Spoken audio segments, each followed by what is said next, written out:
Welcome back to the European LCS as H2k prepares to face Elements. And this is going to be a very big test for H2k as they face one of the top tier teams in the region while they are featuring a brand new support player. Yes. Voidal is out. Let's actually take a look at that lineup to remind everybody of how they shape up. It is Odawamne in the top lane, Lulex in the jungle, Ryu in the mid, Hyanin playing AD carry, and it will be Kasing in support in place of Voidal, with Prolly as the coach. Let's talk a little bit about the fact that Voidal is out. Kasing returns to the LCS. He did play last year. Yeah, he played last year for Super Hot Crew, now obviously known as Medium Makers. He played 18 games. KD was fairly decent, but we never got to see too much from Kasing. He never really came in and surprised us in any way. He didn't really have a specific play style either.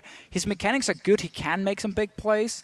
But I don't feel like we have seen enough from Kasing to really say what kind of support he actually is, because we only saw those 18 games. He's now been playing for Gamers 2, obviously, in the Challenger Series, which didn't work out too well for him. And that's, I guess it worked out well because now he's in the LCS. But yeah, with Gamers 2, it didn't work. Well, let's talk about the team as a whole. If we look at H2k, we know that they had been improving from week 1 to week 2. Week 3, however, things seemed to hit roadblock. They didn't have the best performances. Very sloppy team fights versus Gambit. Odawamne played well against SK, but as a whole, there just seems to be some shot calling issues. Yeah, definitely some shot calling issues. We would often see Odawamne kind of going a bit on his own. The rest of the team wouldn't follow, and we weren't too sure why it happened, but clearly there were some problems.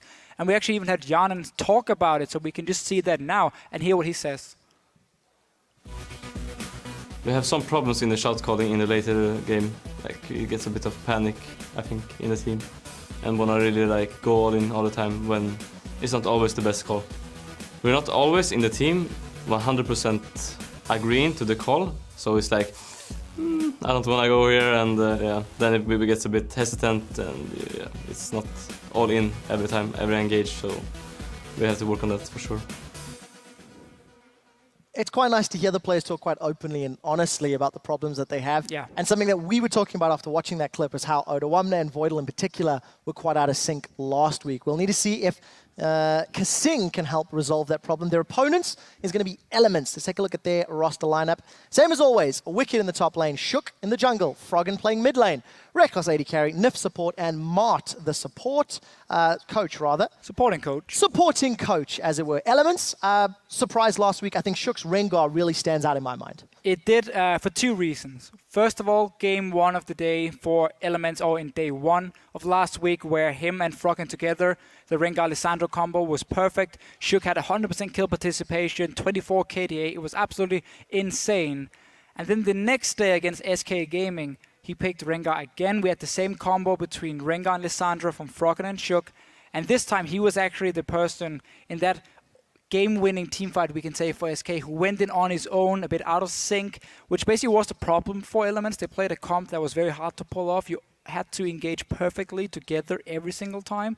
And then Shook once went in on his own, ended up losing the game together with the rest of his team. We're not only going to blame Shook, of course, but his mistake there was massive. Yeah, and you heard the clip earlier today, right at the top of the show, where we sort of side by side the Elements and SK team communication. Shook was trying to force an engage. Nif was saying no, no, no. Yeah. Shook still jumped over a wall. So a little bit of problems in their team communication. Deficio, something you didn't get to expand on a whole lot during that segment was how ill-prepared Elements looked against SK's lane swap. SK have done the same things over and over. So what's your take on Elements' preparation for their opponents? Well, clearly going into the game, it was like they knew what SK was going to do, but they haven't actually found an answer to it, because they were sending Wicked and Shook to the bottom lane. So like they were going to 4v1 dive onto Freddy, which is the right call. But as soon as Freddy actually placed the ward and backed away from his turret, it was like Elements didn't know what to do, so they backed away, walked back to their own jungle. Freddy got free farm all of a sudden. Forgiven took the tower. Obviously, we talked about how he took that extra wave after killing the tower, so you get a BF sword. And then Reckless didn't really know what to do himself, so he actually ended up recalling on 1300 gold, only getting a pickaxe to a BF sword from Forgiven, and he would end up losing the lane. So there were some clear mistakes from Elements in the lane swap. The pick and ban phase, I feel like they actually came out of almost ahead of SK, because they had this full hard engage comp against a team who barely places any ward, so that was great. But lane swap itself was misplayed by Elements, and that shouldn't happen when SK plays the same style in every single game, you should know now how to handle it. I'm sure the viewers are getting sick of hearing you say that. I know I Probably. am. But it's also true. It is also very true. SK have the same strategy, and it's working for them. Yeah. In much the same way that Fnatic have that same play style. Guys, we are changing one of the PCs for the players on stage. So there'll just be a couple more minutes before we jump into Champion Select. One thing I do want to expand on from the H2k perspective is Oda1's Lissandra. I really felt it was fantastic. One of our LCS big plays was him getting that 5-man route onto SK Gaming last week. I think Oda1 as a top laner, I think he's delivered. There was a lot of hype on this player coming into the LCS, coming into play, and in my opinion, he has stood up to the best that EU has to offer. Yeah. And that Lissandra performance is something that really steps out as one of those shining lights that H2k can fall back to. Yeah, for H2k, the two carries have definitely been Oda1 in the top lane and Lulex in the jungle. Those two together, we would actually often see them have a lot of synergy even in the early game where Lulex would gank for Oda1 to try and get him going because simply knowing that if he gets a good start, he can carry games. Lissandra is going to be a very contested pick in this game because we know Froggen likes to play it in the mid lane. We saw again him and Shook last week together. It worked great. Always camp the mid lane, get a few kills, and then you transition that into a tower, maybe a dragon, and that's really how you get going from the early game. Because for Elements, it's been a lot about Froggen. I mean, again, we've kind of gone back to that old style of CLG EU or EG, we can even say, where early game often relied on what Froggen decided to do in the lane. Yeah. Him and Shook together are the two early game carries where Reckless, and we knew this when the swap came in from Taps to Reckless. Taps was a lot more aggressive early on. He wanted to try and make some plays, wanted to really punish whoever he was laning against, where Reckless is a lot more farm focused, late game team fights instead. So you don't really have too many playmakers in the early game, and that's why all the teams say that playing against Elements is fairly easy early on because they're passive. And you just have to look for Froggen and make sure he can't get going, and then you can actually wait for these mid to late game team fights, and then suddenly Elements become a fantastic team. Well, it's definitely been the case. I mean, Elements 4-2 at the moment, 2 losses to SK and Fnatic, not really the biggest of problems. I do think there's a lot of growth that the group can still, grow into. Yeah. Reckless in particular, 6 games played, 6 performances on Graves. He's not played any other champion. It's been very early picked for Elements, and they're putting so much priority on it. It'll be interesting to see if H2k want to try force him onto something different, try to force out the ban. To remind everybody at home, we are on 5.2.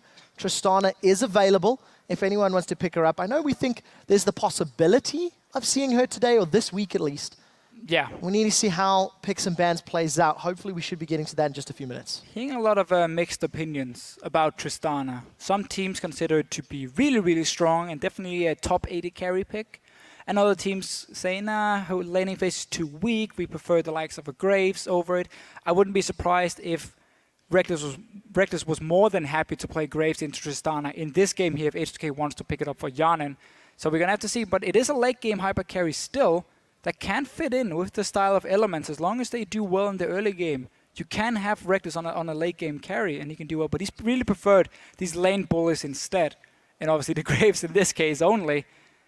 Yet we haven't really seen him dominate his lane with him and Nif. So there's still clearly some synergy that needs to be worked out compared to with him and Yellowstar. But they're not a lane duo that you think will dominate. In terms of, when you think of Reckless enough, you don't think of them as being aggressive. You don't think of them as pushing people around just because of their play style. Let's step back and look at somebody we haven't talked about yet, is Ryu. He's now coming up against Froggen. He's not had the best of showings here in the spring split. I think he's struggling to find his groove. I think that's a fair point to say. His best performance in my mind has been on Lulu in week 2. And he's been trying the assassins, but not really finding the targets. Now he's got a new support in the mix, also still trying to settle in. This is a guy that I think there was a lot of expectation on his shoulders. And that could, of course, be why he's struggling so much. Well, and also just because you get thrown into the mid lane, a role where you need a lot of communication to work, because you need to be able to call everything between you and your jungler, the roaming from supports, which is happening in the current meta as well. There's so many things happening around that mid lane all the time, and that's where he still is in a disadvantage due to his lack of English and communication simply together with the team. But when you talk to, again, the coaches, I talked to Ducky, Rocket's coach, who obviously played with Ryu doing IM Cologne, and he actually said he was very surprised because in the game, Ryu makes a lot of calls. He can call Dragon, he can call for ganks, he can call the summoner spells and everything, and he's very vocal. And he's pinging a lot where he wants his team to go. So it's not like he's not trying. He really is. But it's just been hard for him to really pull it off because he has been a target for a lot of ganks as well. People knowing there's going to be that synergy problem between him and Lulex. And that's why also he's been shut down because one-on-one, in terms of his mechanics, he's still up there as one of the better mid laners we have in Europe just on that aspect because he's actually making a lot of good plays when he's on his own. I think that's a great point that you bring up, is the fact that Ryu is also doing calls. Ryu is also leading the team in game. It's something that is undervalued because it's not witnessed. You know, we can't put a value on how much this guy is thinking, how much he's calling, how much he's coordinating the rest of the team, and he's doing it in English with a whole bunch of different nationalities on the squad. So we really need to see how this is going to change. We know Kasing is quite a vocal player as well, as was Voidal. So, you know, Kasing back in the roster is going to change the dynamic. Yeah, I wouldn't be surprised to see H2k just rely on Odoamne now. Because again, Voidal and Odoamne were the two main shot calls in terms of team fighting, and that's where they had the problem. Odoamne was the aggressive one who wanted to take fights, and Voidal was the more safe one, at least from what we can see and hear, in terms of what the players have been talking about. And now with Voidal out, Kasing coming in, he's on a new team, he's back into the LCS. It's very standard, you keep it fairly low early, you kind of let the rest of the team make the calls, make the plays, and you try and just follow up on it and make sure you do your job as a support. So I would expect to see Odoamne being the main shot caller, at least for this week, which could mean we see some more aggressive comps coming out of H2k, a lot of focus on like diving onto team fights here and really try and not just sit back and wait like we saw in the last game between Giants and Gambit, where it was a very passive game from Giants. I'm not expecting that from H2k at all. I think they're just going to go one way and that's forward. Yeah, and we're not going to see that from Elements. I mean, True. Elements, yes, traditionally have been very passive, have been very slow. But if you go look at their win last week against MYM, it was just borderline brutality. True. You know, Shook on that Rengar had so many strong ganks when comboed with Froggen's Lissandra. They were diving turrets on the inner turrets. They were going over and over and over. The next day against SK it was similar, and it actually came back to bite them because of the over-aggression in the jungle. That was what cost them that team fight. So I think Elements, I think they're venturing outside of their comfort zone. I think, you know, when you look at those games, those are games that you don't associate with the team. Yeah. You know, if you took the nicknames off and you said, who was that? Elements would not be on my list of that's who I think it is. That's true, but it's great to see them actually play these different kind of comps. And yes, they lost to SK, but they were the team getting the closest to actually beating them. Yeah. If it wasn't for SK winning that one fight with Shook going in on his own, Elements could possibly, I actually think Elements would have won that game because they were in the lead suddenly. They were winning all the team fights and it was looking great. So I want to see them keep playing that style because they have some fantastic players on their lineup here. We know Reckless in team fights is one of the best AD carries we have. He's great positioning. He's very good at finding the right targets. He's also one of the main shot calls in terms of team fighting. You can hear him always calling out which target he's hitting. Then he's expecting the rest of his team to peel for him and help him out there. So I really feel like if Elements can go back to this aggressive style and play it again, pick these Rengar-Lissandra combinations and look for these early plays, it's going to benefit them in the long run as a team because you can't go to, let's say, Worlds and just sit back, farm in your lane and rely on Froggen to make some plays when you're going to face teams from other regions who will then completely punish you for it. I agree with you, and I think the added threat of having the ability to play multiple styles effectively is fantastic. Guys, the players are still setting themselves up in Champions League, so I do apologize about the delay. But I do want to touch on that difference in play styles approach. Seeing Elements play aggressively, it's one of the drawbacks that we have from Fnatic's play style at the moment. Because they play very pick-focused, they play very aggressive. They play like Elements did last week. For Fnatic, if they don't diversify and they don't perform at a brilliant level all the time, it could be issues. We'll expand on that thought in a moment. We've been talking for a while. I do want to actually pull up the replay of this team fight that cost Elements last week. Let's get that onto your screen and we'll discuss it after. Should be clean. We swept and cleared the pink. Just don't let them pass it. Don't let them pass it. Can we go here? I'm ulting. No, I don't want. Yeah. Ari, stop. Ari, go Ari, go Ari. Okay. I can. Go. Jenna? Jenna? No, don't.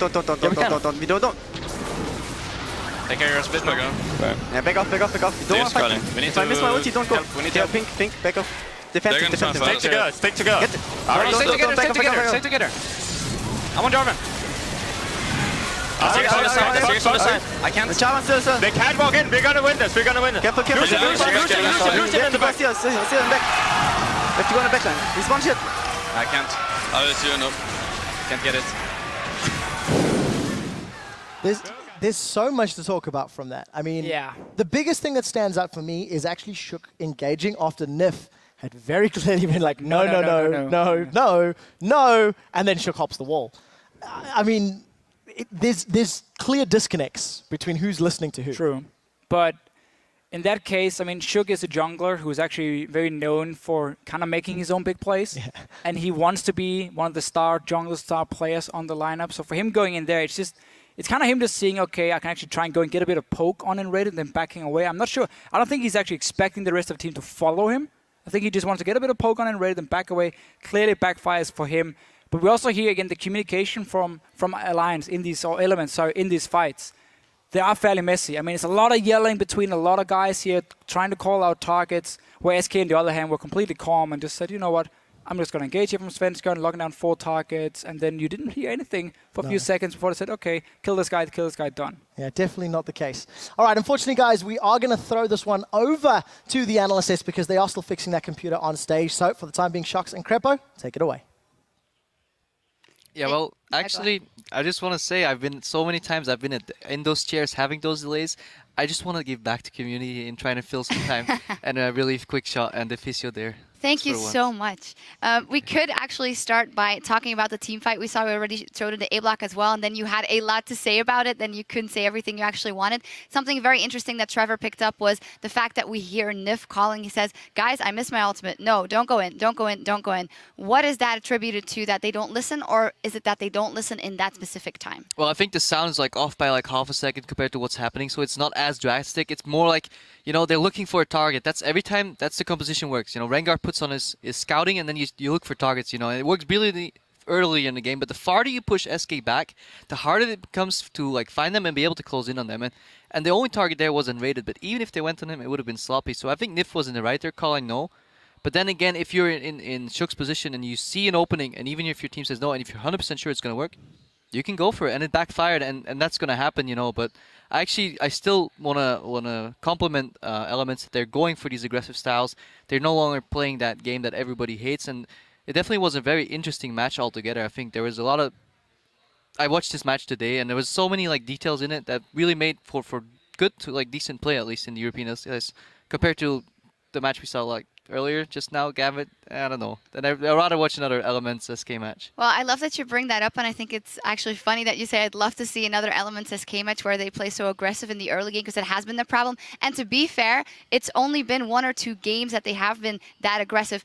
How do you think it influences their state of mind that they have lost with this aggressive thing now, playing versus SK? Are there people in there like a Froggen who knows he likes to farm up, and Reckless who want to say, well, no, then next game we're going to try a different style again? I don't know. I think that stigma of like Elements plays one style is slightly overused in a sense. I just think they ran into a better opponent. I mean, SK was just more cohesive and a better team in form at the moment. But I think Elements will always be a top 3 team in Europe because they just have the individual talent to carry through that, even if they don't work super well together. I mean, just Reckless is an incredibly good AD carry.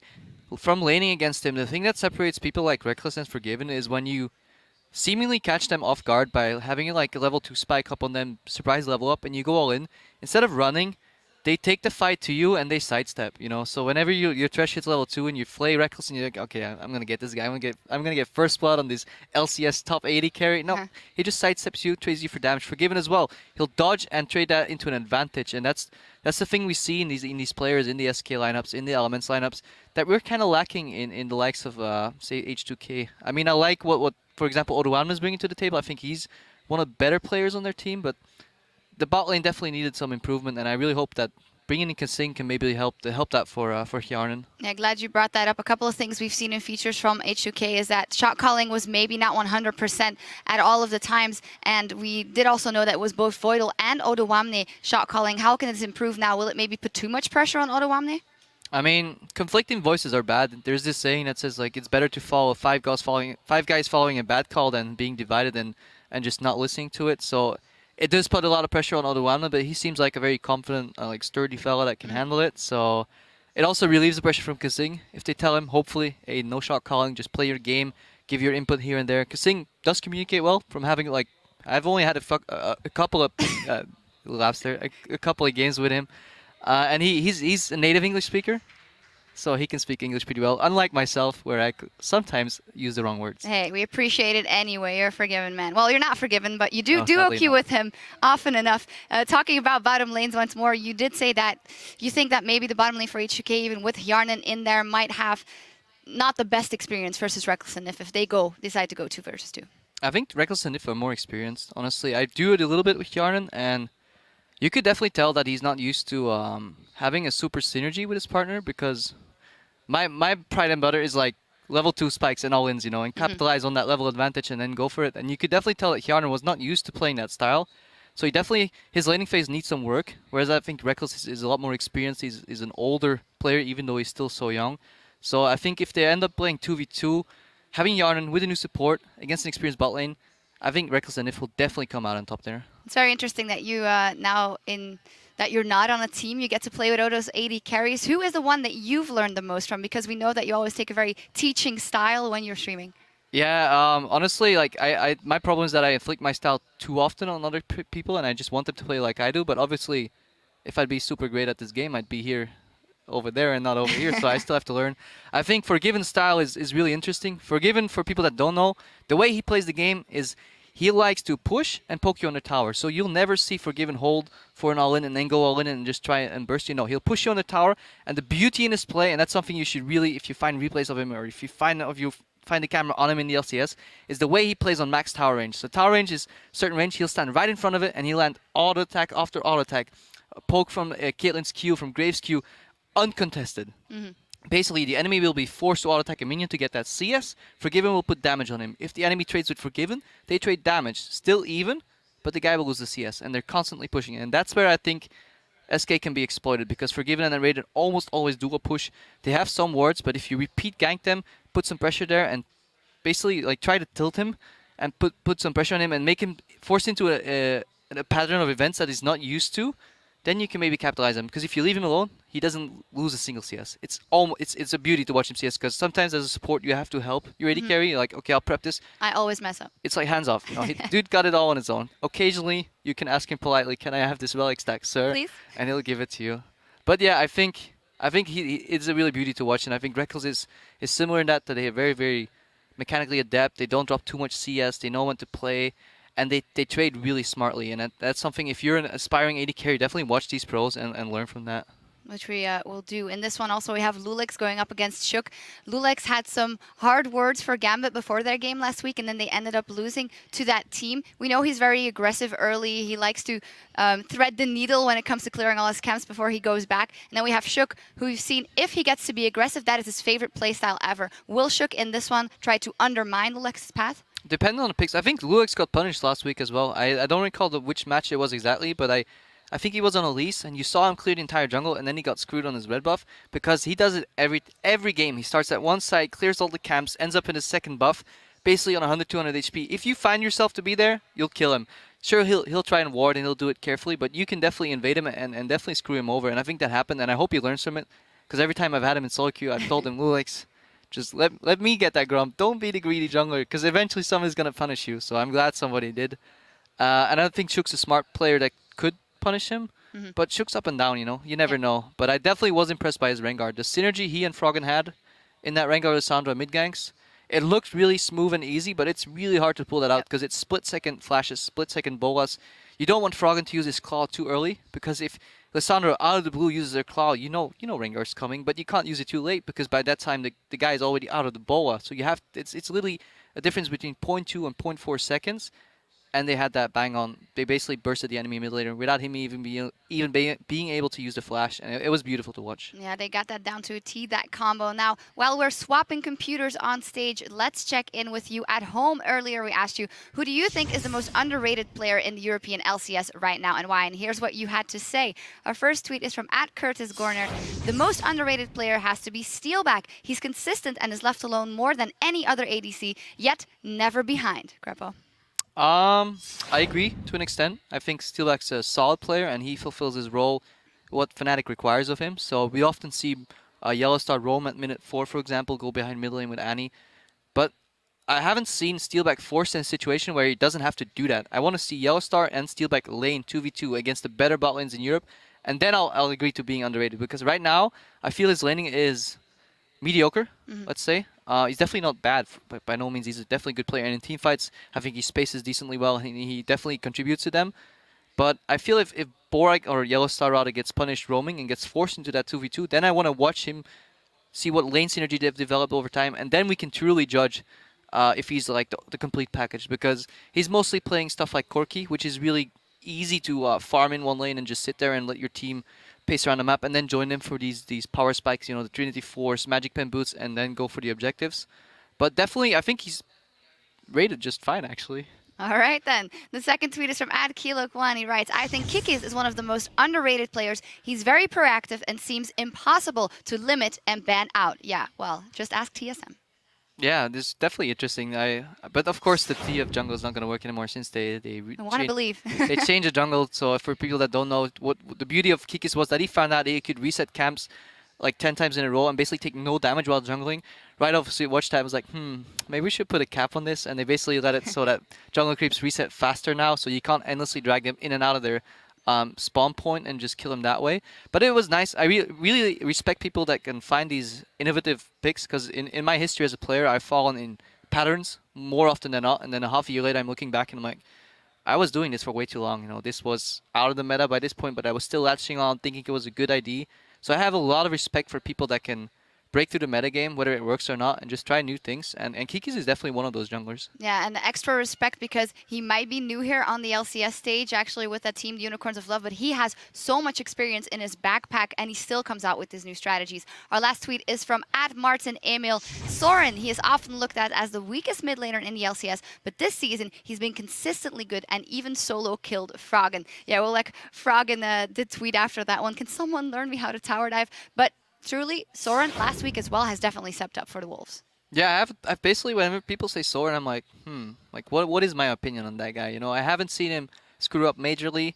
I've seen a couple good plays, but he seems to fit in well with the Wolves so far. But yeah, it's hard to form an opinion on him. But I think he's doing better than expected so far, and definitely still has room to grow. But you know, solo kill Froggen, put that on record. Yeah, I can remember that forever. Thank you guys very much for sending those in. And remember, you can still tweet your answers @LL Esports for who you think is the most underrated player here in EU. Then traveling back over to this game, H2k versus Elements. Ban worthy from the side of H2k. What do they have to ban out? I want to say Rengar and Lissandra, but I feel like Froggen and Shook could pull it off on other champions as well. Yeah, what I like about Lissandra is actually, and that's something I haven't heard anybody talk about, I think Wicked's Lissandra is actually pretty good. From the few games that I've met him in solo queue, obviously I don't scrim anymore, but the beauty of what he did with the champion was, if you use Lissandra's E into terrain, it's really hard to see where it comes out, and sometimes the game doesn't even let you know where Lissandra is coming from. So I played one game with him, and he would magically pop up on my left. I'm like, where did he come from? Did he flash? No, because a second later, or 20 seconds later, he would pop up on my right. I would do that again. And he kept doing that over and over, and I could impossibly read where he was coming from unless I had wards, you know, behind the area where he was fighting. So I'm very surprised that, to my knowledge, Wicked has not yet played Lissandra, and I think it's a super strong pick in his metagame.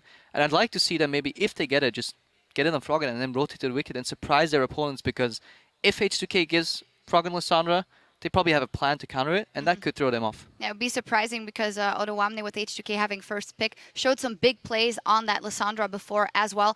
And actually the Odawamne Wicked matchup, if it turns 1-1, is a very interesting one to me. Odawamne very hyped coming into this one, didn't quite find his footing.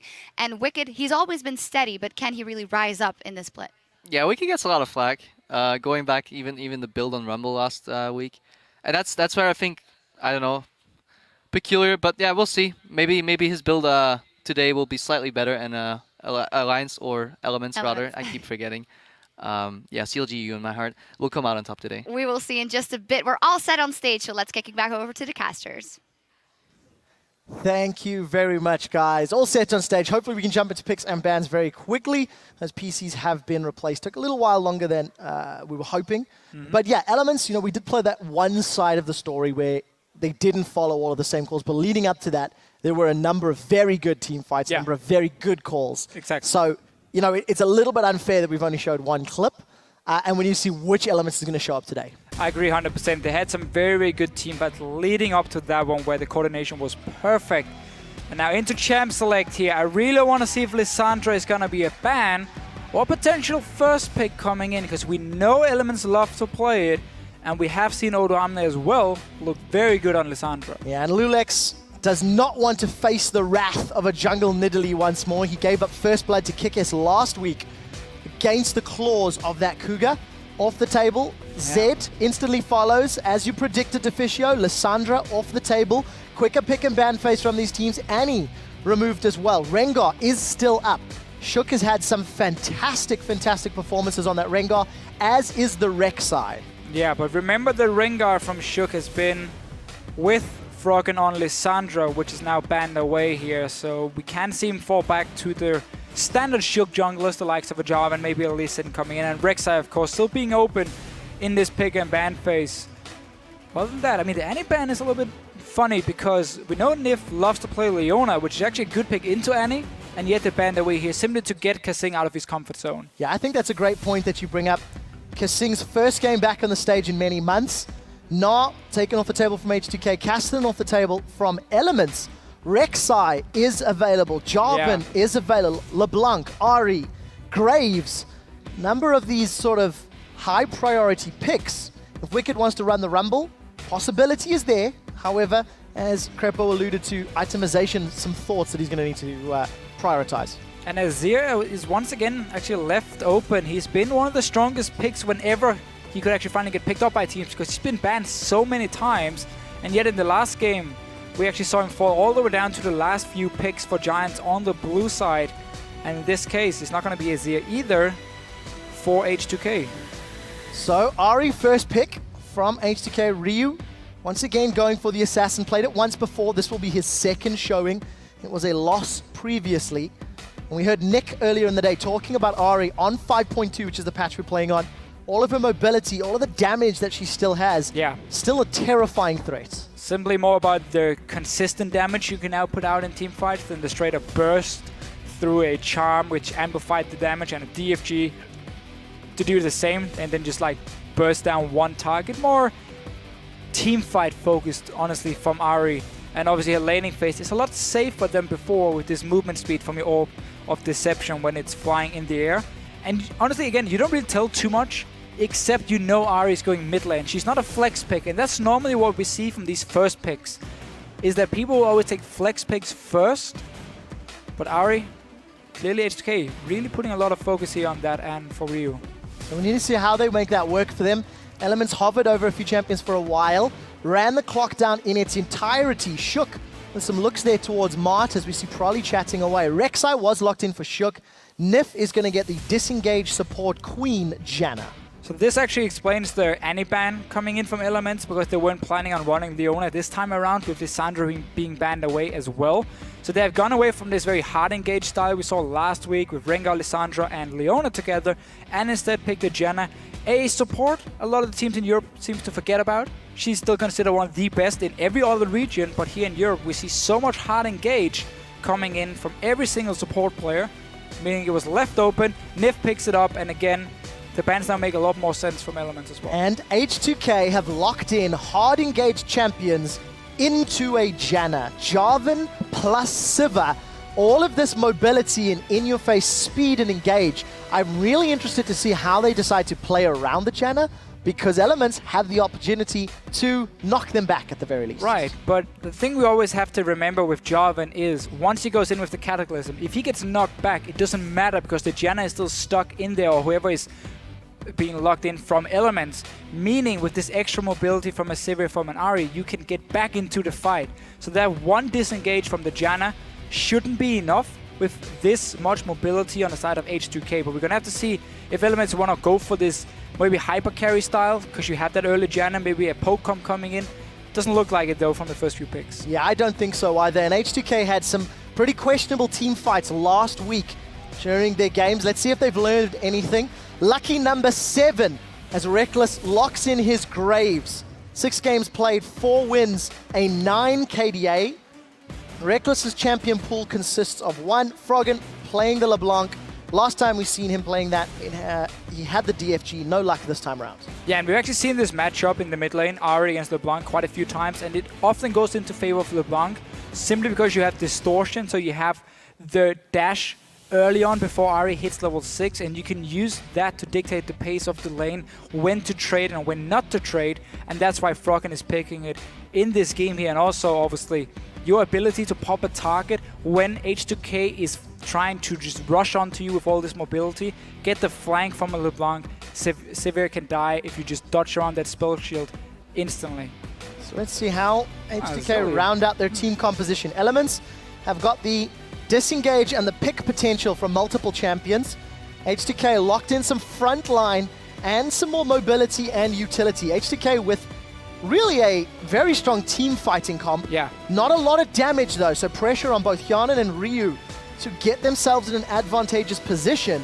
Because if not, I feel this sort of double damage threat really may fall off in the late game. But I do like their 5v5 potential. Yeah, I agree. I think the 5v5 is going to be very strong here. You have actually pretty good lanes all around as well.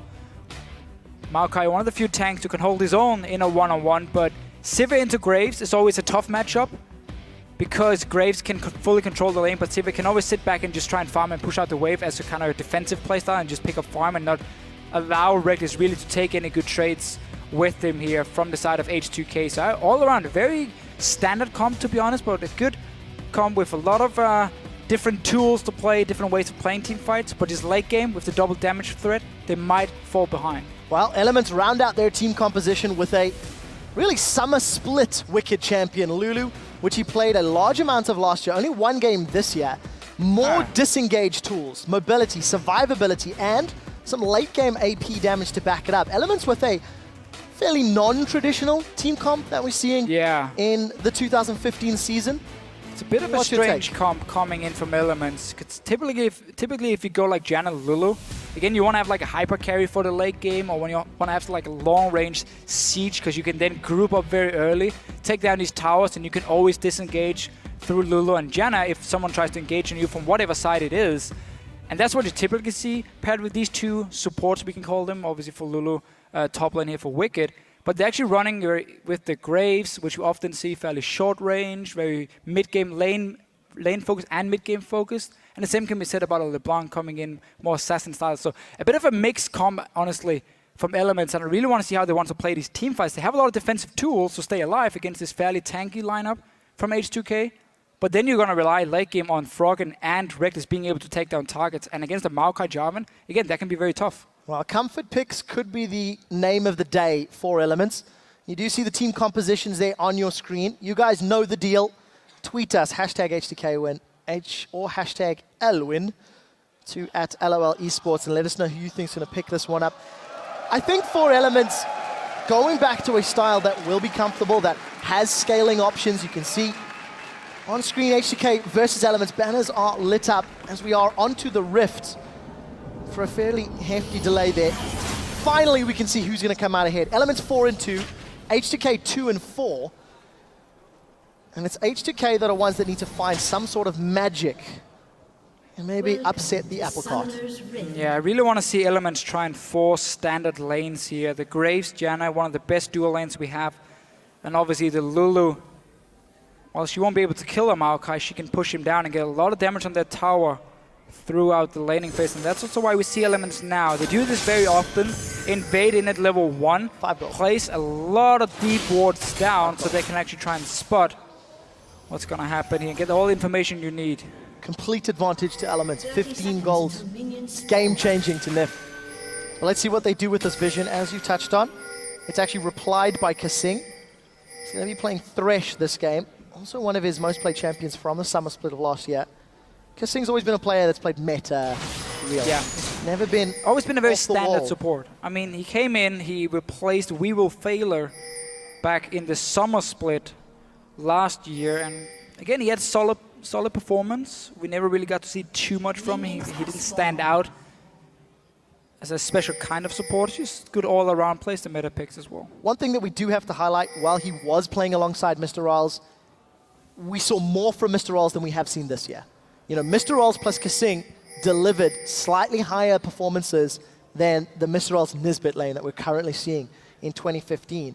The reason I say that is we now need to see what the Kasing plus Hyanan brings to the table, because you're only one part of a bigger picture. Yeah. And just to go back to the point we made when the game actually started here, how Elements, looking for these standard lanes, they can actually get them here. They placed all the D-wards around the blue buff. They placed the one between the two towers near the inhibitor in the top lane. They didn't spot anyone from H2k, so they were now expecting them to be on the bottom side. And that's why they swapped down Graves and Jenna here. Get your good standard lanes. Let's see if they can actually use it. O2 there. I'm not sure if he actually did the wolf cam. I don't think he did. So he's just in the lane. Fairly standard. Gonna hit level 2 with Wicked up there. Well, we'll see how that works out for him.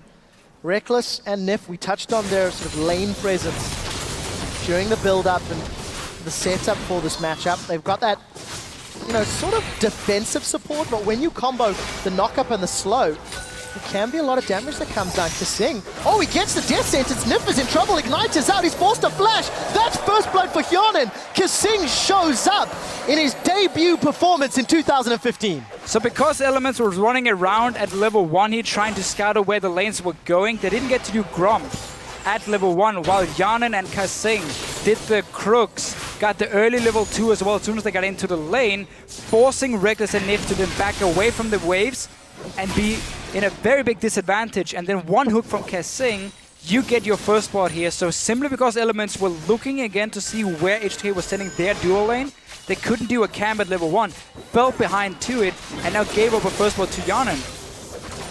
Well played by Hyonin and Kasing.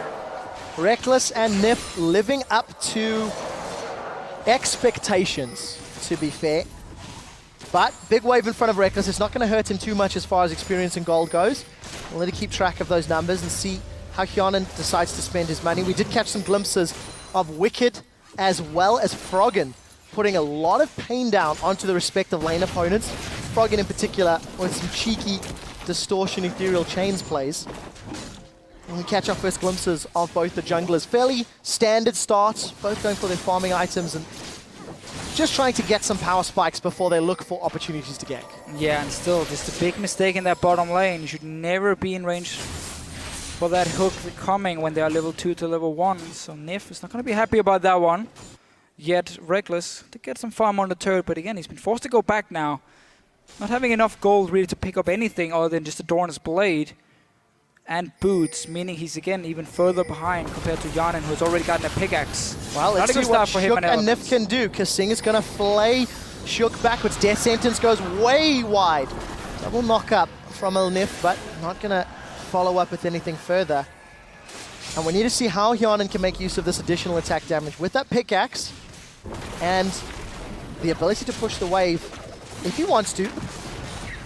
Right now, H2k getting control of the crab and the vision in the river. Yeah, so what Reckless decided to do, if you wonder why he actually went back before he had enough gold for the pickaxe, was simply saying, I know you're going to return with a pickaxe, and if I just sit on one Dorn's Blade, I can't do anything to you. You can push the lane in. And because he's against a Sivir who can get so much damage on a turret and fast push waves, he said, I have to go back and just get something. That Dorn's Blade is going to give him a bit more power to try and hold back Hyonin, and that's why he felt forced to do it. Now he wants to farm up to let 1500 gold point, 1550, sorry, for that BF sword with his second Dorn's, knowing he's in a disadvantage, but it's better than nothing for him, and that's why he did it. Yeah, and there is some wiggle room with that Janna Eye of the Storm, going to be buffing Graves' damage, so once they get close to level 6, assuming the spell shield is not a problem, can make something happen. Shook is going to see those footsteps. Remember, as soon as somebody moves, he's going to be able to sniff out his opponents. Lulix, of course, had no vision of Shook, so he had no idea to stand still. And it's a very, very powerful ability. Reckless gets flayed backwards. Kasing knocked up in the air. Death sentence goes wide. Reckless takes a lot of damage. He's got no potions to speak of, nor does he have someone to heal. Yeah, and top lane here, I quite like how the wave was being built up by Wicked, and then both junglers actually knew, okay, I can either go for gank or counter gank. Gank obviously from Lulix, knowing the wave was being pushed down, you have the Jarvan to set it up, and then Shook knowing he had to be there to counter gank, because Wicked had built up such a big wave. So both junglers here reading their minion waves pretty well, and therefore nothing really happened. Just counter each other out. And again, it's just about this bottom lane now, where their lead is in favor of Hyonin with 10 CS. He got a good back timing, he got the pickaxe. He's looking strong. Look at the damage as well in this tower. This is what you can do. If you get a lead on a Sivir, you just keep pushing in the waves again and again and again. So, very well played by Hyonin and Kasing. It's way too early to say. However, you cannot deny that it was Kasing that set that first blood up and punished Nif's decision making. So Hyanan and Kasing setting up H2k strong in the laning phase. Just under 1,000 gold in the lead.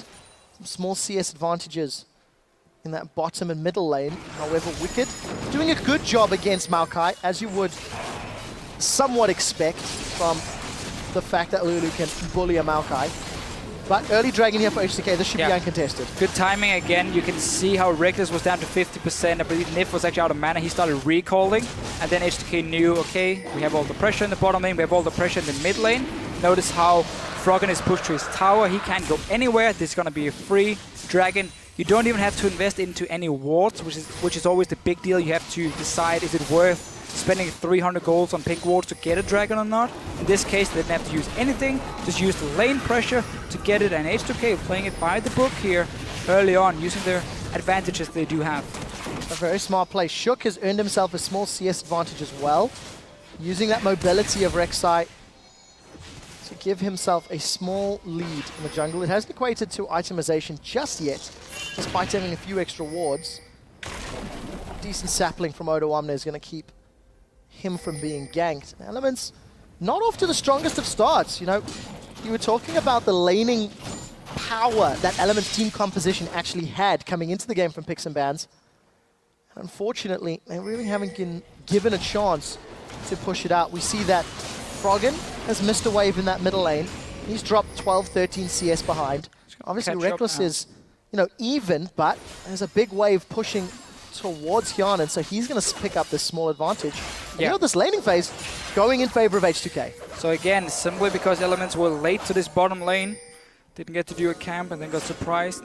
I mean, not really surprised, just caught out of position and simply falling too far behind. Then due to that level 1 play, being late to the lane itself, and obviously in the mid lane, the new Ahri here, what you can do as well is you can actually build Abyssal Scepter as your first item. Very strong into double AP in this case, and simply become somewhat of a semi-tank at least, and be very hard to kill for the likes of a LeBlanc. No one-shot potential from Froggen, and therefore you can just keep pushing in the lane and rely on this sustained damage instead of the straight-up burst from an Ahri. Yeah, I want to talk about the items that Hyanan's picked up. With this small lead that he's gathered, he's actually finished his Berserker's Greaves and picked up a longsword. So, not going towards an Eye Edge just yet, or the Shiv. So we need to see how Hyanan's build develops, and the farm alarm from Shook in the background. I would expect him to go for Infintage now, or a Brutalizer, and then obviously Infintage after, and then complete a Ghostblade as his second item. Because he has this lead in the lane already, you want to really push it. Ghostblade is great if you want to try to snowball in this mid-game here, get that extra damage from the passive. Especially the armor penetration is so important on Sivir for her boomerang damage in early to mid-game, which is what he's aiming for, and that's why he's sitting on this long sword for him. And obviously, he's going to keep pushing in this wave. Reckless just has to pick up farm, and this tower is going to go down. I mean, just a matter of a few minutes, H2k can make a small little move, take it for themselves, but for now I think they're happy just farming. Yeah, but what do they do next? If H2k take the tower down, do Hyanan and Kasing just roam around? No boots in Kasing yet. Hyanan with those Greaves may be able to move lane to lane. Look at the damage that Ryu's put on this middle lane. So H2k may be able to accelerate their gold lead if they can string together a few towers. It's a very easy rotation for H2k to take the bottom tower, push up one more wave with Lulix being there as backup, and then just go straight to the mid lane, take that tower as well. Dragon should spawn them fairly soon. You go back, you get your items and obviously a few wards, and then you make sure you take the second dragon as well, and suddenly you have 2 towers to 0. We see Lulix already now being here a bit of a... Honestly, he's just here for backup. He just want to take down this tower because it's so low. Jungler comes down, push it up one more wave, and then go straight to mid lane. Well, Root Unless gets in Ryu goes flames. down. The second chain does not. Ryu may be able to get a counter. 1 for 1. Ryu manages to get a reply on Froggen. Considering he was ganked and a little overextended, not the worst outcome. No, 1 for 1, and now Hyanan straight into this mid lane here.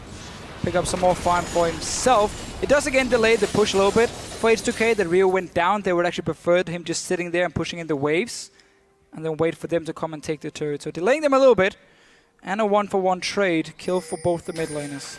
Oh, Reckless may be in trouble. Kasing, can the wind-up connect? No, because he hasn't thrown it yet. And the dash from Reckless keeps him safe. Quick draws away.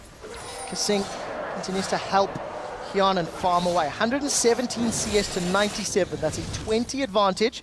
Hyanan's currently sitting on 1,700 gold. Thanks to picking up a lot of farm and obviously that tower. You can see the gold differences even in the top lane. 400 in the favor of Shook. Ryu ahead in the middle lane. Thanks to a small CS and the gold from the tower, of course.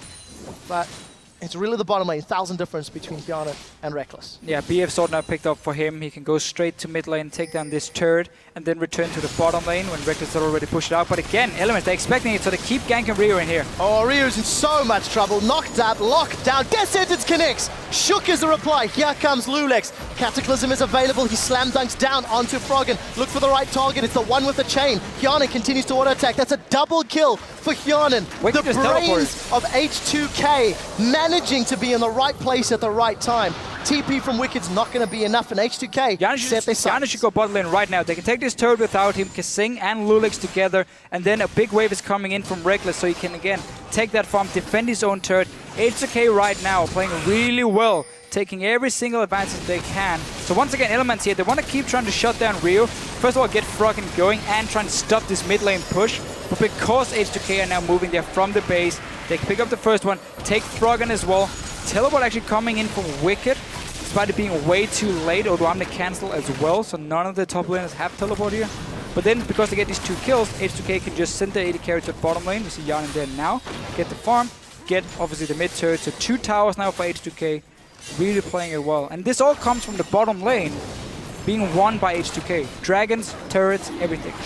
Yeah, Hyanan and Kasing may not have been able to rotate to that middle lane if they were still dealing with Reckless and Nif. They wouldn't have killed the turret.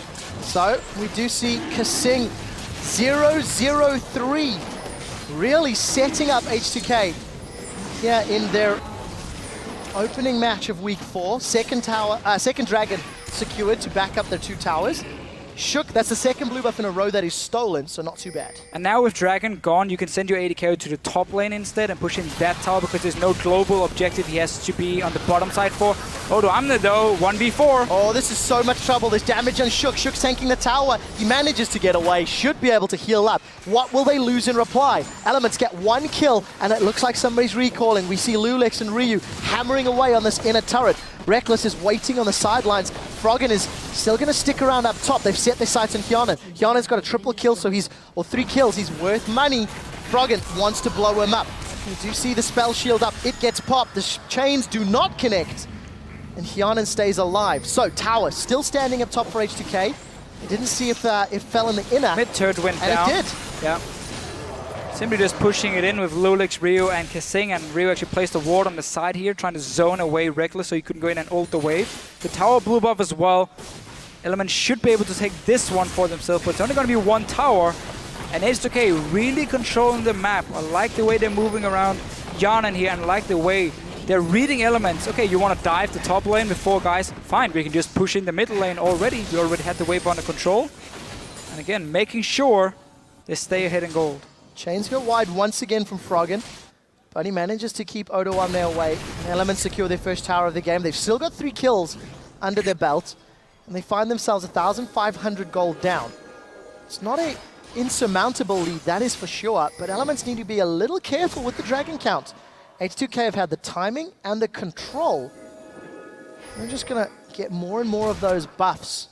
I think very smart play from H2k around the map. Off the gates well, but now is the difficult part. Now is keeping up their momentum with less towers and more informed decisions about where you push and where you pressure. Yeah, and we only have 1 outer turret left. Hyanan was actually going there before and to try and push it, but then Odoamne ended up dying for it. Now they're on to Wicked. So Wicked's forced to away. flash. He's moving. Ryu's going way deep. The charm connects. Orbital Deception's return does not. H2k do actually back Ryu up, so the numbers from Elements not going to be enough. You see Reckless and Froggen a little late to this party. Now Odoamne looking towards Nif. Boomerang Blade connects from Hyanan. Infinity Edge already completed. 163 CS. Hyanan in a great position to set up his team. And Elements get out clean. Odoamne just filling in the holes that Shook has dug across the map. Yeah, and right now here, H2k won't really be able to do too much on the map because they have no deep wards placed in the jungle of elements, so they can't really see where they're going. It's hard to create a pick if you don't have the vision for it. So they're actually just sitting back and waiting for Yanin to move. Now he's actually going to this top lane, as we mentioned beforehand. There's the last auto turret. He can push it in very, very fast. And Elements are going to try and respond by doing the exact same thing down the bottom lane. Sending down, so they want to trade turrets. Big wave already built up by Odoamne, and Yanin might actually be able to push it in further. Well, let's see what they can do. Wicked sticking around. And you see Ryu may want to put some damage onto Shook. Shook has got some HP from that side stone, not a lot, but two members of Elements we see on the hunt coming out. Odoamne turns his attention to Wicked. We do see that vengeful Maelstrom. Here comes Lulix. Lulix is around. Odoamne's tanking the turret. Cataclysm's going to be able to kill the first champion in this fight, and now they turn their attention to Wicked. Wicked's going to be taken out next. A well-executed tower dive. H2k have got the coordination, the control, and they are arresting Elements on the map. And honestly, again, H2k, they're just one step ahead of Elements in every single move they make. They build up a big wave on the top lane, send Yanin from mid lane up there to take the first tower, and they just kept pushing down, knowing, oh, again, Elements, if you want to come and dive our bottom lane, we can just go straight for you guys. Sivir ult being popped, tanky Maokai already going in for the dive, kills turrets. H2k, honestly, are just one step ahead of Elements. Very big improvement from last week's games. H2k seems somewhat lost, seems somewhat disconnected from one another, especially in their team fights, especially in, you know, there was tower dives that went wrong and just how they were coordinating. We've not seen a 5v5, but H2k with their skirmishes and their movements, 2, 3, 4 man, are working out very, very well. Yanin gone for a Zeal and pickaxe next, so maybe not even needing that Ghost Blade considering how well their laning phase has gone. Just gonna save their longsword then for either the BT or the Last Whisper later on for himself. So actually deciding just to say standard item build for him. Better late game anyway. You would have to sell that Ghost Blade late game, so it is not as strong as a Static Shift or a Phantom Dancer in a long drawn out team fight. So for him, playing it a bit safer, and honestly, it's a good idea because you're gonna get to your 2-3 item spike very, very fast with all this global gold being picked up and the free farm he's been able to get. So you're actually gonna reach a late game point as an AD carry very early in the game. Something we can say for Reckless, who's still only sitting on Infinity Edge. Yeah, very scary position to be in if you are on Element's side. They are, of course, they have put together this team comp that had the ability to do well in laning phase, but unfortunately have just been bullied away. So let's see how they dig deep, see how they play this mid-game phase. Last week they demonstrated some great team fights, but also not the greatest initiation on the side of Elements. They're really looking to just pick somebody off from that LeBlanc and Graves burst. They're not going to get the opportunities H2k on the inner bottom turrets. Yeah, their comp is, we're going to Reckless to see what happens. Nothing really, but Elements comp rely on having map control. So you're the one dictating where to fight and have the enemy team forced to engage on you, where you can use your great disengage. That won't be possible as long as H2k are controlling the map here in terms of warding, in terms of all the towers they're taking down. Froggen again taking a lot of them. He keeps looking for these picks, but they're not there. I mean, it's very hard for him to do anything, and you see Elements try and do something at least to get back in this game, knowing that if they're behind, H2k can just take everything. Rod of Ages plus Aegis of the Legion from Odoamne. Great itemization, using that early gold advantage to give his team an aura. That's going to reduce both Wicked and Froggen's damage. You saw him defending that inner turret and buying all the time H2k needed to secure their third dragon.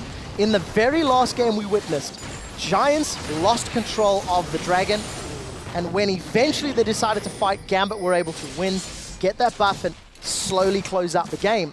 Elements find themselves in a similar position. They're behind on gold, they're behind on dragons, they're behind on towers. At some point, they have to fight H2k, and they don't have the power just yet. No, and again, they don't have to engage to decide the fights at all. H2k can just disengage through a Sivir ulti if they feel like they're in a bad situation. They're the ones with the engage on their side. So again, it's not looking good for Elements. Trying to regain the map control. After they lost the map control to SK Gaming last week, that's when the game was basically over, because it was the same, it was a bad situation for them where they could never get a flank in. With their heavy engage comp they ran back then. Now it's a different situation, you just don't have to engage for yourself, but Shook is going in! That was a flash into the knockup. Ryu gets caught again. Collateral damage thrown down from the backline. Odoamne's got 5 members hammering down on the giant tree. Where is Hyanan? Death Sentence connects onto Wicked. Boomerang Blade comes out on the hunt being thrown up. Hyanan's got one on the board as Shook is taken out. A flash away from Lulex is going to keep Reckless locked up. And Elements, despite initiating that fight, come out worse for wear. They've lost one. Yeah, but a lot of flashes here being blown by everyone. We saw H2k disengage first and keep re-engaging and jumping in and out here, making sure Froggen couldn't lock down a target on LeBlanc here. And in the end gets one kill for it. Dragon was already gone, so there was no objective to fight over. None of the lanes really been pushed up either by H2k, which is going to be the next step here.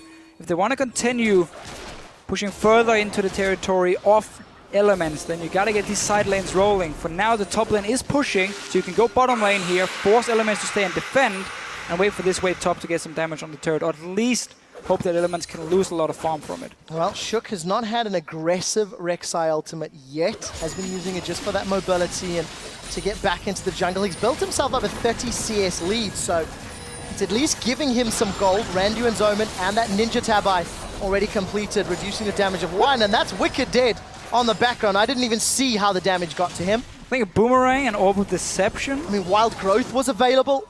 I have absolutely no idea how he was taken down. Hopefully we get a replay of that one. H2k waiting for this next minion wave. And they're just going to keep the pressure on Elements, keep Elements on the defensive. Yeah, again, look at the top wave pushing in. Just force Elements to stay in this bottom wave. Get a tower, all the outer turrets are now gone. It's really, really looking good for H2k. Notice again how they're pinging on the wave, so they realize, okay, stay here, force Elements to defend, make them lose all this farm. What I'm more impressed by from H2k is it's 23 minutes in the game, and they have systematically destroyed Elements turrets. Every single time there is an opportunity, as a team, every single member of H2k has been where they need to be. They've got the 3 dragons, they've pushed the inner turrets. They're moving around effectively, and this is now the hardest nut to crack. Inhibitor turrets, they've got some vision down in Elements jungle, and they now need to figure out how they uproot Elements in their own base. Wicked. Managed to actually get up there. H2k didn't feel like they had to stay with all the gold they had picked up from beforehand, so decided to give the farm to Elements, but still got the last outer turret gone. Because you have 3 dragons to 0, I mean, it's not like H2k again has to make a big play. You can wait for that 5th dragon, you can start setting up the Baron. We see Oracle being picked up for Kasing. I like that. Again, you have pink wards for Lulex, greater stealth totem for Odoamne as well. So a lot of wards possible. Sidestone coming actually very late from Lulex. He didn't build it early on. He was waiting now for this team fights to start happening and knowing, okay, now we really got to play the map. We are in the lead, so as long as we ward up the entire jungle of Elements, they will never be able to run in and face check us. We were just going to take that fight and just kill them. So that's why he's picking up a fairly late Sidestone. Thank you for voting on Twitter, everyone. H2k, 75% of the vote. Well, let's be fair, we are 25 minutes into the game, so anybody who watched the first 5 or 10 would be well within their rights to vote that way. H2k with a 5k gold lead, a minute to Dragon, and complete vision control of the bottom half of the map. Yeah, and I still want to see how Elements wants to play with their comp, because it is strange to see like Lulu Janna and then not running again the hyper carry or like a poke comp or siege comp. Instead a very bruiser focused AD carry in Graves and obviously the LeBlanc as well for the pick potential. But you don't really synergize too well at all here, where H2k on the other hand, because you have that front line on the Maokai and the Jarvan combined with his Sivir to start these fights, you have so much all-in potential. So I really want to see what Elements wants to do in these late game fights with their comp. If it's just going to be all about staying alive through the engage and then hoping for Froggen to find that one pick or Reckless being able to clean up a fight. But then again, why not just pick something that can melt the tank? 0-0-0 on Reckless after his support gave up first blood early on. He's not had the ability to shine. What does he have that traditional front line that may give him the time to shine in these team fights? Jarvan, Maokai, Ahri, Sivir, all with tools to run him down.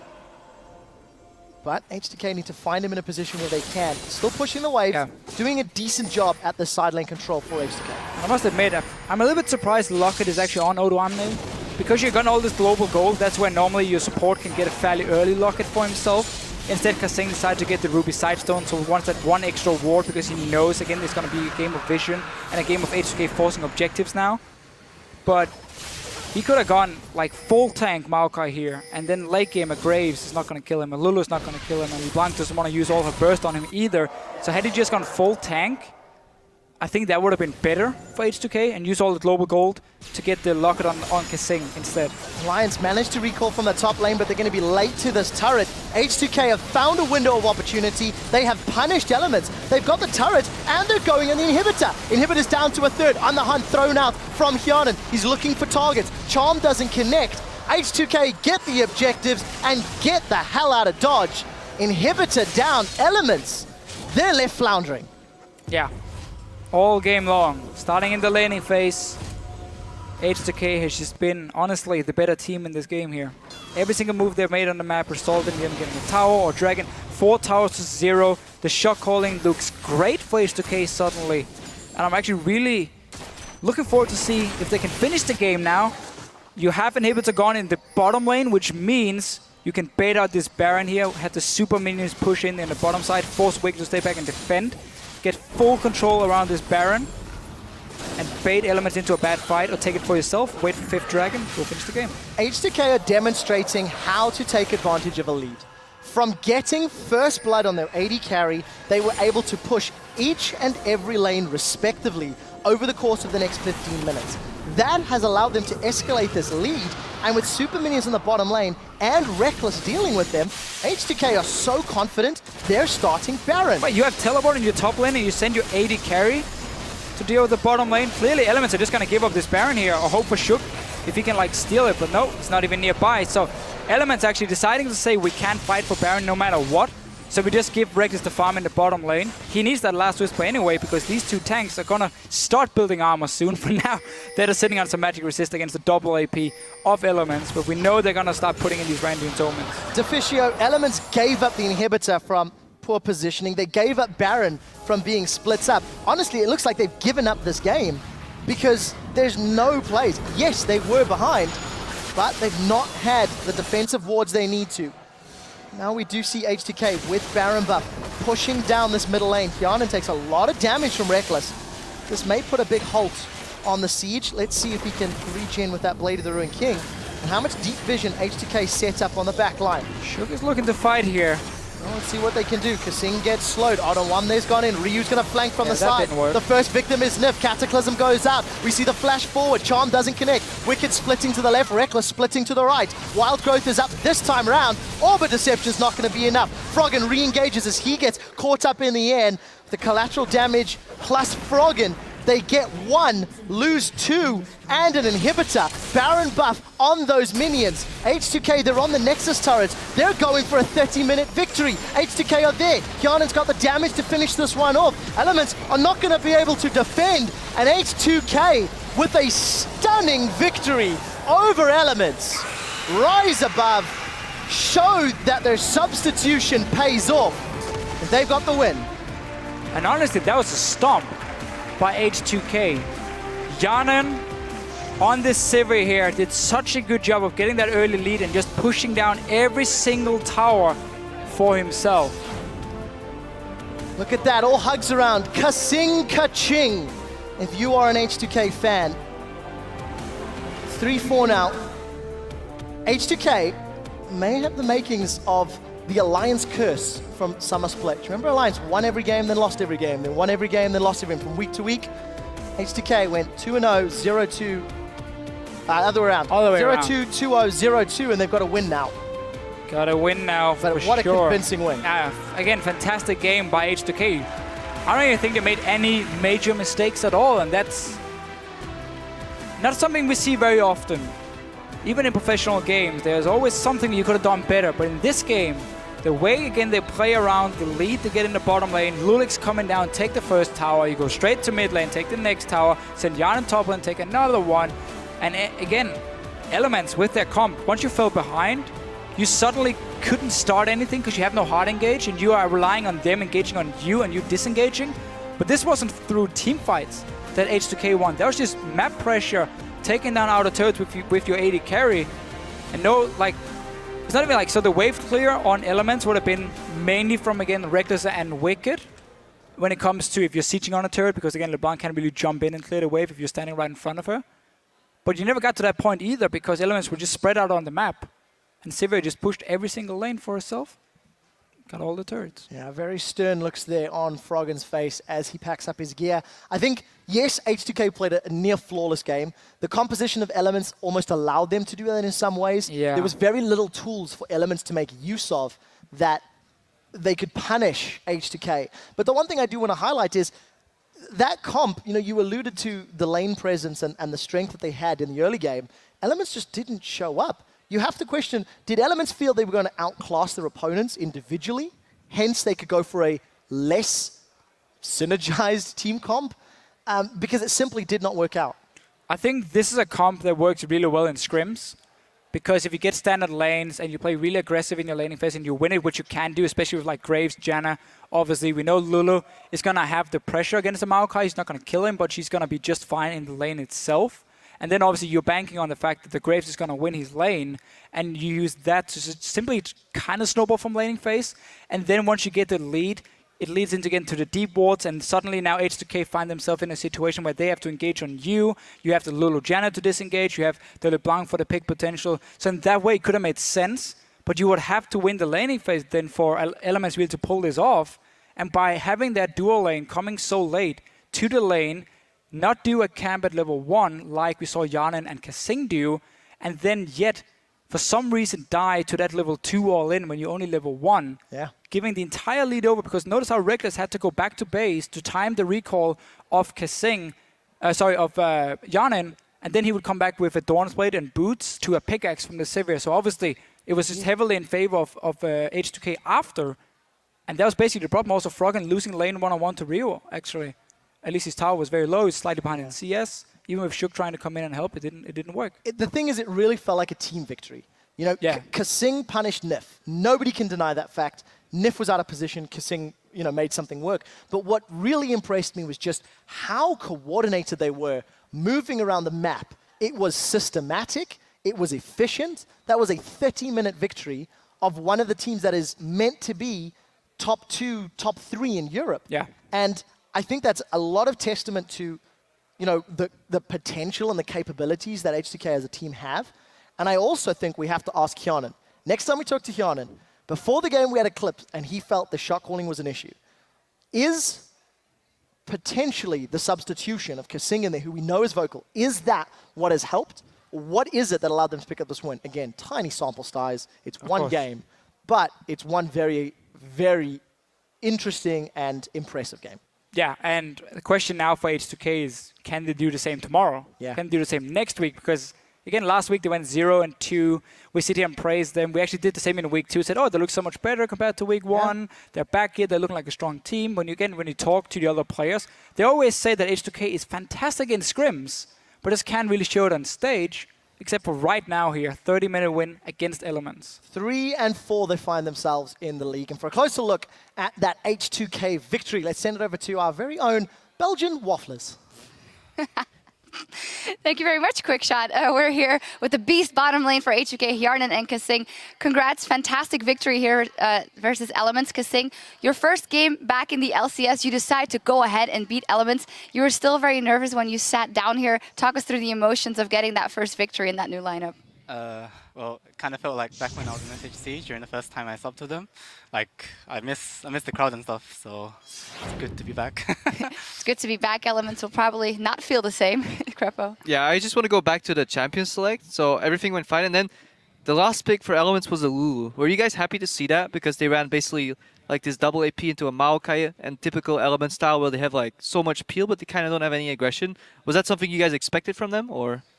We were kind of expecting like Maokai or whatever, but then they went LeBlanc as well, which is really fine for Sivir, I think, because she can't really burst me that easy, so I was like, yeah, I will take that. And I think Graves and Janna is not super hard for Sivir to manage in lane either, so I just think it was pretty good for us. Yeah, you guys went 2 versus 2 and indeed managed your lane very well. Let's get the first replay up on the screen as it was that first blood, and you guys can talk us through that one, Kasing. Alright, so basically they pushed us in, well, they pushed the wave, and so basically they can't really do much unless they try to make now. And then I saw the opportunity to hook Nif, since he was like kind of opposition, whereas Reckless was like all the way behind, so it was kind of like a free first blood. And then, yeah. Kind of like a free first blood. Well, the minute that hook landed, did you feel your confidence going up? You know, okay, I'm going to get this kill, and I'm back in the game, boys. Well, to be honest, we were already in the game, so... Yeah. Wow, there you go. They're even behind. There But we yeah, go. I definitely like was surprised that you guys just got that camp for free. They still pushed you in and then just got away with it in Elements. From that point on, you guys started snowballing. And then actually the second replay even is the final turning point. If you can even call it a turning point, let's just call it a snowball point, really. We can get that replay on the screen. And Hjarn, just talk us through like what's happening, what are you guys doing? Why did you guys decide to go mid, and how does it work out? We just pushed out bot, so we decided to go mid because we saw them were playing aggressive against Ruyu. So we just come in perfect timing, basically, and we get a great hook from Kasing on Shook, and then we just screaming like Krogan has no flash and catch him. And then you get him, and then we can TP's in and basically like waste his TP as well. So yeah, that's really good. You guys seem to be very coordinated today. When we watched you guys before, like people have been saying that both Voidal and Odawama were shot calling. What was the shot calling like? Take us into like the heads of like H2k. Who's saying what during this game? I think everyone is kind of shot calling now even more, but Kasing has a lot more vision and talks a lot more about rotations and stuff, and that helps us a lot, I think. Is that the fact that you already had that experience in the LCS last year? Because it did seem that the minute you guys had an advantage, you absolutely drove it home. You know what objective to take, you know what tower to take, you know how to rotate. Is that from last year, or is that something you have always inherently had? To be honest, I don't think I wasn't taking a leading shot calling role back when I was in the HC. It was more Impaler. Like, back then he would pretty much guide me about the game. But then after I played like an amateur scene because I wasn't in LCS anymore, I kind of took the role upon myself, and I started to get improved, like pretty much looking at replays and stuff. And then now I think I'm a bit better. You've played a lot of solo queue in the meanwhile. Do you think like playing a lot of solo queue makes you lose that, like, you know, rotational advantage because the games aren't as high quality as scrims? Was it good to get back to scrimming? Yeah. Well, I mean, it's sometimes I feel like I don't want to do this anymore, but in the end I actually do enjoy it. So, yeah. Well, Hjarnan, I don't want to go too much into why you guys picked up Kasing instead of Voidal, but for you, what has the experience been like? Because in the end, you only had a couple of days to adjust to this noob support. Basically just more positive to the game, I think. And it helps just with all the practice and everything, that I can talk more to him than I could do with Voidal, example for like, if something goes wrong, we can discuss it pretty much easier and get the solution to it. Right. Finally, you guys have gone 1-1 a couple of weeks, and Trevor has mentioned it might be the Elements curse that you guys can't get 2-0 on the board, but it definitely seems to be an upswing for you guys now. Where are you putting your ambitions now that you know that you can close these games out so fast versus Elements? Yeah, Ray, where are you going to end up? First place, second place? I don't know. Sorry. What about you, Hjarnan?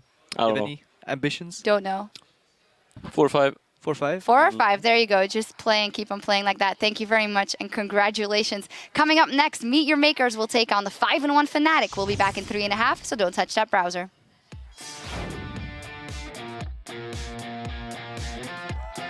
H2k featuring a brand new support player prepares to face Elements. Oh, Ryu's in so much trouble. Knocked up, locked down. Death sentence connects. Shook is the reply. Here comes Lulex. That was a flash into the knockup. Ryu gets caught again. Collateral damage thrown down from the backline. Odawamne's got 5 members hammering down on the giant tree. The first victim is Nif. Cataclysm goes out. We see the flash forward. Charm doesn't connect. Wicked splitting to the left. Reckless splitting to the right.